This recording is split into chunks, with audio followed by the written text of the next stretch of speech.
So, well, we can't exclude ourselves from the market. We obviously cannot be bigger than the market, and we had to perform in that context. Fortunately for us, we run a very strong bank, and we insist on very high levels of corporate governance and, more importantly, integrity. So that means that some of the challenges that other banks were facing meant that customers were looking for places to actually go and feel safe, and we were one of those beneficiaries. But that said, you still had challenges in your interbank market as a result of confidence, even between banks. So it reduced the performance of the interbank market. Banks weren't really lending to each other unless they were really sure of each other. So that impacts the ability to discover prices, to move money around the market. So that, thankfully for us, was not too much of a challenge. And against that backdrop, we still did well. Obviously, the discussion around interest rate capping, which came into force in the last quarter of the year, took center stage. There was a lot of discussion going on about how to manage it, how to try and address the request that was really coming through. But that also led to a lot of uncertainty, and people didn't really want to make decisions if it was going to then destroy value later on. Whether there were customers, do I get in, or do I wait so that I can get lower prices? Or from the bank side, if I get in, am I going to be then forced to have assets that are then destroying value for me? So it was an uncertain time. Thankfully, that eventually settled down, and everybody is now looking at the new adjustments that they have to make for the new operating environment. So all in all, it was still growth for us, and we posted a good set of results.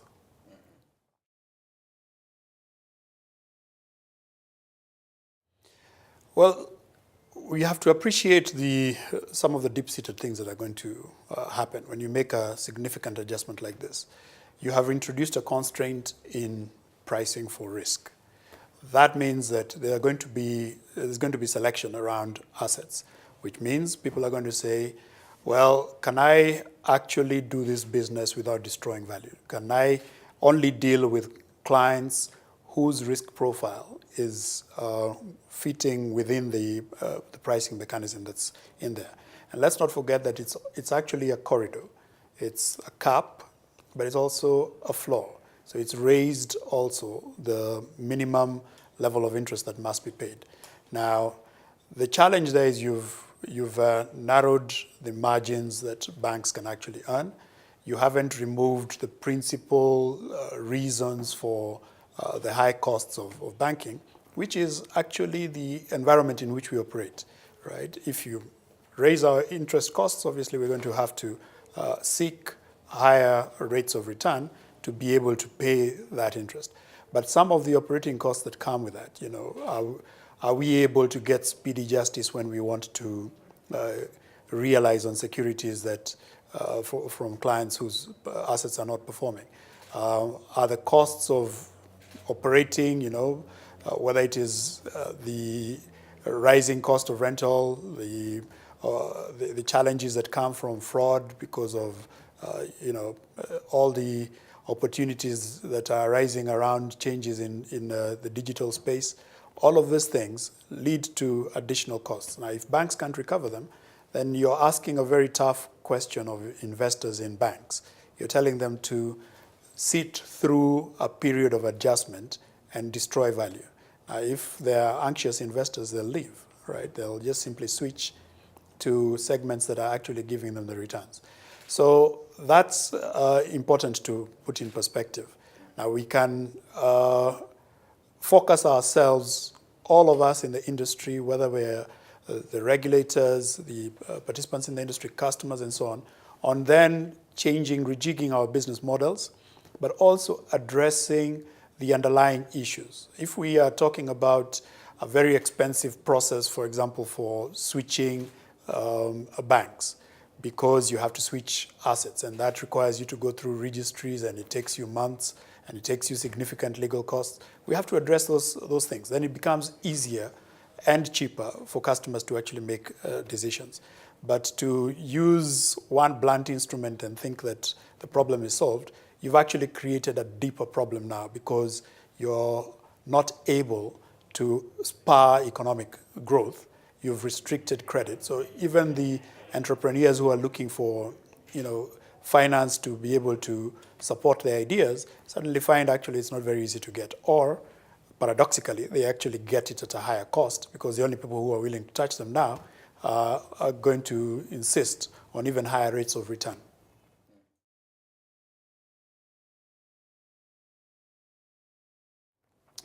Well, I think the starting point is to get the right mindset, because it's not just simply about bringing in fancy new tools and saying I have an app and so on. What you have to start with is actually your customer. What is it that you intend to do for your customer? And then say, how do we use technology and new ways of working to actually deliver the right outcome for the customer? So in that respect, we are focusing on ideation around that. When we think about our channels, what are the right channels to use? How do we make them easier to use for our clients? If we're talking about an interface like the internet, how do we make it an intuitive interface for our clients to actually access and use easily? It should be easy for even our youngest savers to actually use, but also to think about what else do we actually put on that channel.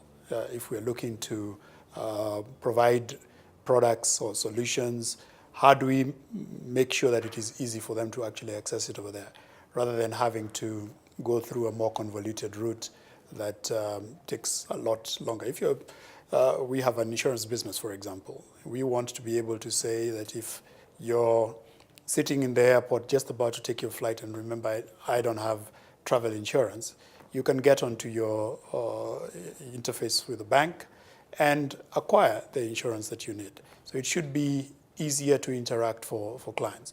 But at the same time, it's also about using some of the tools that are available and are getting cheaper by the day to actually also tease out insights. Remember that you make money from information, right? It's either just simply that you get it faster than the next person who is your competitor, or that you interpret it better.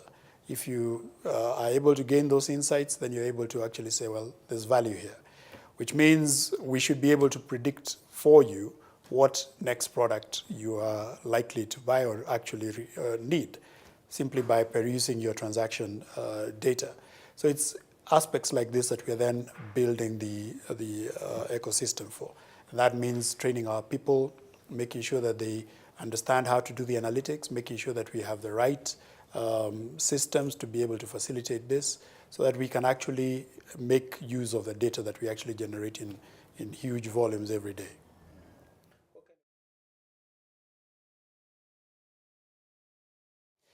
Well, maybe just first of all to say, obviously if you're looking to grow, then you're looking to acquire even more customers, even your competitors' customers. So you want to understand what your competitors are offering that perhaps you're not offering, but more incisively actually, what is it that other people who are not your customers yet are really looking for, so that you can then develop solutions that also address their needs.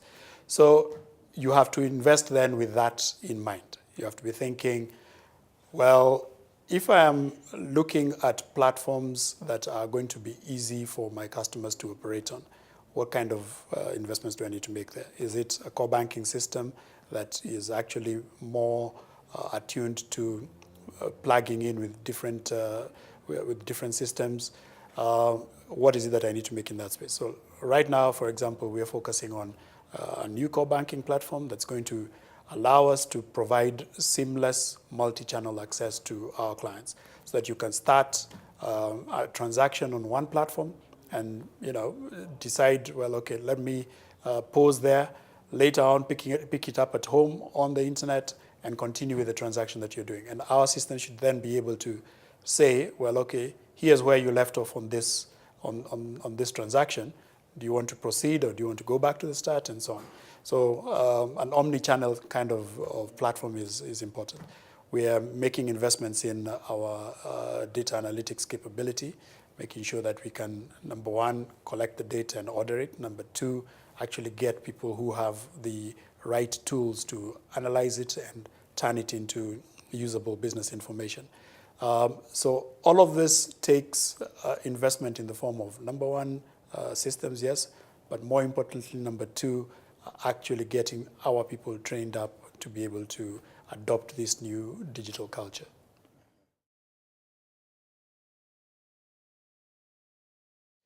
Yes, well, I think the question there is really about innovation, because fintechs ideally are just simply innovators, and they're just using technology platforms to particularly focus on financial services. But if you consider that banking has also evolved over time because of their own adoption of technology and the innovation that comes with that, what you have to do is frame the issue. What you're looking for is innovation, right? And to create an innovative culture within your organization. So do you do that by, first of all, starting with within the organization and say, how do I actually promote innovation within the organization? And then number two, looking outside in and say, how do I borrow ideas that are current, that are cutting edge? How do I actually bring that in? Now, that could take the form of collaboration with, innovation hubs. It could take the form of just making sure you're viewed as open to innovations and people can come and workshop with you, or even sell ideas to you so they can collaborate with you as well. It's looking at that entire space and saying, how do I actually bring innovation into the organization? And that's what we are focusing on.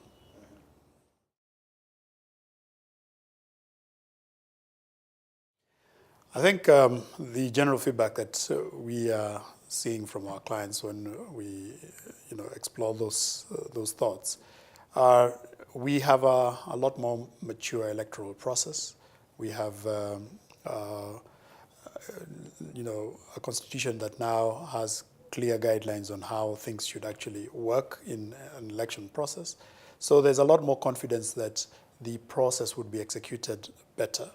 And in terms of then anticipating that whether this is going to then be focused on issues that are pertinent to them, are you going to see the right kind of involvement from civil society, from everybody who's participating in elections? I think there's a lot more confidence that that framework is in place. So nobody is really necessarily deferring decisions other than to be pragmatic and say, well, maybe I won't actually get any decisions made at a certain point in time. So I'll keep it on the back burner for now, but it's not like I'm not going to make that investment later. So that's a general feeling.